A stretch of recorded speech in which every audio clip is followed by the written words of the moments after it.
कबीरदास जी की साखी का चौथा दोहा है, 3 दोहा हो चुका है। इसके पहले वीडियो में अगर देखना होगा तो इसमें लिंक दिया रहेगा, जाके देख लीजिएगा। तो बूढ़े थे पर उबरे, गुर की लहर चमकी, फेरा देखा जर्जरा उतड़ पड़ा फरंगी। इसमें गुरु कृपा की महिमा का वर्णन किया गया है इस दोहे में, प्रसंग जो है। और संदर्भ में आप लोग इसके पहले वाले वीडियो में मैंने जो है संदर्भ बता दिया है, ठीक है। तो देखते हैं हम कि बूढ़े थे पर उबरे, कि कबीरदास जी कहते हैं कि मैं भवसागर में डूब रहा था, मैं भवसागर में डूब रहा था, गुरु की लहर चमकी, लेकिन गुरु रूपी ज्ञान की लहर चमक गई और मैं फेरा देखा जर्जरा उतड़ पड़ा फरंग, और मैं उछल कर कूद कर अलग हो गया, उछल कर अलग हो गया। मैं भवसागर में डूब रहा था और गुरु के ज्ञान रूपी लहर आई, और उस ज्ञान रूपी लहर के कारण मुझे यह ज्ञात हो गया कि ये जो नाव पे सवार होकर मैं ब्रह्म के पास जाना चाहता हूँ, ये अर्थात ये शरीर बहुत जर्जर है, ये टिकाऊ नहीं है, क्योंकि हम लोग जानते हैं कि शरीर नश्वर होता है। तो कबीरदास जी का भी कहना है कि मैं इस शरीर के सहारे भगवान ईश्वर तक, ब्रह्म तक नहीं पहुँच सकता। मुझे यह पहले ज्ञात नहीं था, जब गुरु का ज्ञान, गुरु ने मुझे ज्ञान दिया और तब मुझे पता चला कि मैं इसके सहारे पहुँच नहीं सकता। और जैसे ही मुझे ज्ञान प्राप्त हुआ, तुरंत मैंने इस शरीर की मोह माया सब त्याग दिया। मैं पूरी तरह से भगवान में लीन हो गया, अर्थात मैंने इस शरीर को बहुत जल्दी से उछल कर मैं इस शरीर को छोड़ दिया, ठीक, और सब कुछ भगवान को अर्पण कर दिया। मैं ईश्वर का, ब्रह्म का हो गया। जैसा कि कबीरदास जी कहते हैं कि हम लोग क्या हैं, आत्मा है, और आत्मा परमात्मा का अंश है। और वो कहते हैं कि ये आत्मा जब परमात्मा से मिल जाएगी तो समझ लो मोक्ष की प्राप्ति हो गई, ठीक। तो आ गया समझ में। एक लाइन में देख लेते हैं। कबीरदास जी कहते हैं कि बूढ़े थे पर उबरे, मैं इस संसार में भवसागर में डूब रहा था और गुरु की ज्ञान रूपी लहर आई तो मैं उछल कर कूद कर इससे अलग हो गया। फर्क मतलब अलग होना। फेरा देखा जर्जरा, और मैंने देखा कि ये जो नाव, जिस नाव पे हम सवार होकर जाना चाहते हैं, भेड़ा अर्थात नाव, भेड़ा का क्या अर्थ है, नाव है। जर्जरा मतलब कमजोर। फरंग की मतलब उछल कर। मैंने देखा कि यह नाव, शरीर रूपी नाव जिस पर सवार होकर हम ब्रह्म के पास जाना चाहते हैं, वो क्या है, बहुत जर्जर है, बहुत कमज़ोर है। और जैसे ही गुरु ने मुझे ज्ञान दिया, मुझे ज्ञात हो गया कि ये शरीर क्या है, नश्वर है, और मैं उछल कर कूद कर अलग हो गया शरीर से, ठीक, ईश्वर में मिल गया। आ गया समझ में।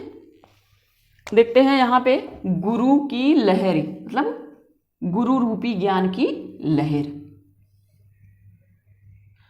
तो यहाँ पर रूपक अतिशयोक्ति अलंकार होगा। रूपक अतिशयोक्ति, रूपक अतिशयोक्ति अलंकार है। भाषा क्या है, पंचमेल खिचड़ी है। इसका काव्य सौंदर्य बता रहे हैं। और छंद क्या है, दोहा है। दोहे में कितनी मात्राएं, 13 और 11 होती हैं। 13 मात्रा यहाँ से लेकर यहाँ तक और 11 मात्रा यहाँ से लेकर यहाँ तक होगी, ठीक। देख लेते हैं हम। दो, इसको गुरु कहते हैं, दो को गुरु, लघु, लघु, गुरु, लघु, गुरु। 2 2 4 2 6 2 8 2 10 2 12 1 13 मात्रा, 13 मात्रा हो गई। यहाँ पर लघु, लघु, दीर्घ, गुरु, लघु, लघु, लघु, लघु, लघु। अब इस पे देखते हैं, यहाँ पर बिंदी दिया हुआ तो इसमें कंफ्यूज है, इसमें कंफ्यूजन होता है। तो हम देख लेते हैं, पहले हम गिनते हैं, उसके बाद मात्रा लगाते हैं। 2 2 4 2 6 2 8, और यहाँ पर कितनी मात्रा होनी चाहिए, 2 2 4 2 6 2 8 1 9, और 2 यहाँ पर कितनी मात्रा लगेगी, 2 मात्रा, ठीक। 2 11 हो गया, ठीक। तो छंद क्या है, दोहा है। भाषा क्या है, पंचमेल खिचड़ी है। अलंकार कौन सा है, रूपक अतिशयोक्ति अलंकार है। और शब्द शक्ति क्या है, लक्षणा है। क्या है, लक्षणा, और गुण प्रसाद है। ठीक है, चलिए चलते हैं हम अगले दोहे पे। चिंता तो हरिनाव की और न चिंता दास, जो कुछ चितवै राम बिन सोई काल की पास। कबीरदास जी कहते हैं इसमें भक्ति भाव, ब्रह्म के प्रति, गुरु के प्रति, ब्रह्म के प्रति जो इनका भक्ति भाव है उसी का वर्णन इसमें किया है, प्रसंग है ये। कहते हैं कबीरदास जी कि चिंता तो हरि नाम की और न चिंता दास, कि मुझे चिंता हरि के नाम की है, हरि रूपी हरि के नाम की है, ब्रह्म की है चिंता, और किसी की चिंता नहीं है। मुझे इस संसार में और किसी भी चीज़ की चिंता ही नहीं है कि धन दौलत मुझे मिले, रुपया पैसा मिले, बहुत बड़ी बड़ी महल मिले, ऐसा कोई भी मुझे कोई चिंता नहीं है। बस मुझे चिंता है तो सिर्फ ईश्वर और ब्रह्म के नाम की। ठीक, और न चिंता दास, दास किसको कहते हैं? कबीरदास जी अपने आप को कहते हैं कि मुझ दास को इस संसार में सिर्फ ब्रह्म के नाम के अलावा और किसी चीज़ की चिंता नहीं है। जो कुछ चितवै राम बिन सोई काल की पास। कबीरदास जी कहते हैं कि जो कोई भी, चाहे वो मैं हूँ या और जो संसार में कोई भी व्यक्ति है, जो कुछ भी, मतलब जो कोई भी अगर राम के अलावा किसी भी चीज़ की चिंता वो करता है तो वो सोई काल की पास, सिर्फ काल के पास ही, यमराज के पास ही जाएगा, अर्थात इस नरक लोक में ही रह जाएगा और कुछ उसका नहीं हो सकता। आ गया समझ में? एक लाइन में देख देते हैं कि चिंता तो है, कबीरदास जी कहते हैं कि मुझे इस संसार में और किसी चीज़ की चिंता नहीं है, मुझे सिर्फ चिंता है तो हरि भगवान के नाम की है। और मुझ जैसे दास को, कि कबीरदास जी कहते हैं कि मुझ जैसे दास को और किसी भी चीज़ की चिंता नहीं है, सिर्फ भगवान के नाम की चिंता है। और अगर मैं या और कोई भी कुछ भगवान के अलावा और किसी चीज़ की चिंता करेंगे तो मैं स्वयं या और कोई भी काल के अलावा और किसी के पास नहीं जाएगा, अर्थात मोक्ष की प्राप्ति उसे नहीं हो सकती। तो इसमें देखते हैं हम कौन सा अलंकार है। पहले देखते हैं हम छंद दोहा है। ठीक, शब्द शक्ति लक्षणा है।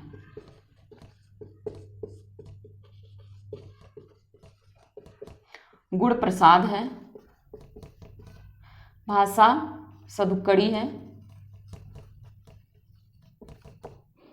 ठीक है,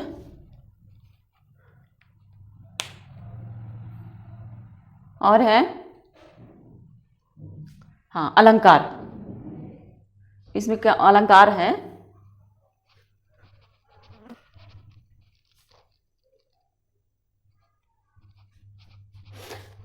इसमें अलंकार, हाँ निदर्शना अलंकार है। कौन सा अलंकार है? निदर्शना अलंकार। ठीक, निदर्शना आपके सिलेबस में तो नहीं है। ठीक, निदर्शना अलंकार। चलिए बढ़ते अगले पे। तू तू करता तू भया, मुझ में रही न तू, बारी फेरी बल गई, चित देखूं तित तू। तो कबीरदास जी क्या कहते हैं?